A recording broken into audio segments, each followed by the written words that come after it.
नमस्कार, जय हिंद। मैं मनदीप राय आप सभी का तहे दिल से स्वागत करता हूं, अभिनंदन करता हूं। और आज 6 दिसंबर है।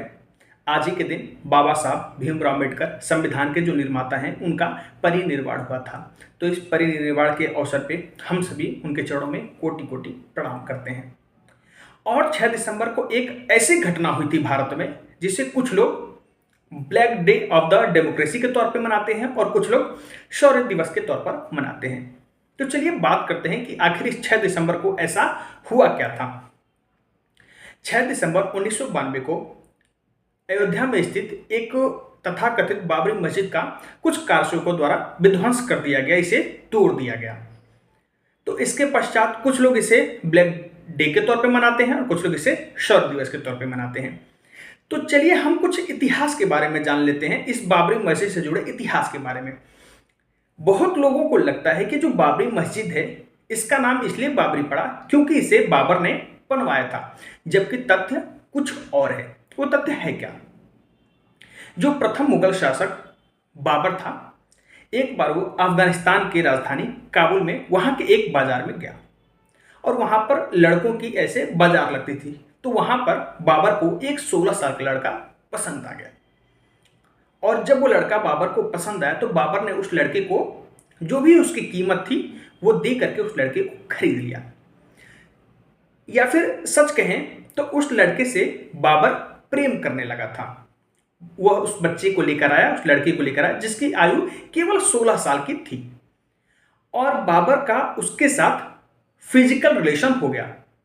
आप अगर ऐसे समझो तो वो लड़का जो था वो बाबर का बॉयफ्रेंड था, उनके फिजिकल रिलेशन थे।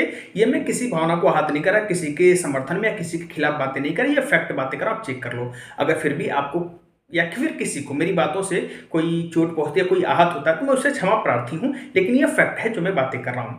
उस बच्चे का जो नाम था जिसे बाबर ने खरीदा था, उस बच्चे का नाम जो था वो बाबरी था। तो Babri was the boyfriend of Babar.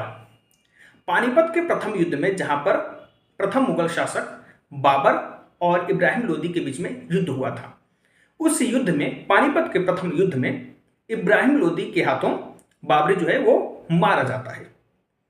अब चूंकि बाबर को बाबरी से प्रेम था, उसके बाद उसने उसके मरणोपरांत उसकी स्मृति में एक स्मारक बनवाया अयोध्या में, जो बाद में बाबरी मस्जिद के नाम से जानी गई। दरअसल वो मस्जिद नहीं थी, वह एक मकबरा था। मकबरा वो होता है जो किसी मृत व्यक्ति की स्मृति में, याद में बनाया जाता है, तो उसे मकबरा कहा जाता है। तो दरअसल वो मस्जिद नहीं थी, एक मकबरा था जिसे बाबरी के मरने के बाद बाबर ने उसकी याद में बनवाया था, जिसे 6 दिसंबर 1992 को कुछ कारसेवकों द्वारा उसका विध्वंस कर दिया गया, उसे तोड़ दिया गया। तो ये रहा बाबरी मस्जिद से जुड़ा इतिहास। आई होप कि आपको मेरी बातें पसंद आई होंगी और आपको ये जानकारी अगर अच्छी लगे तो वीडियो को लाइक करिएगा, चैनल को सब्सक्राइब करिएगा और अपने दोस्तों में इसे शेयर भी करिएगा। धन्यवाद।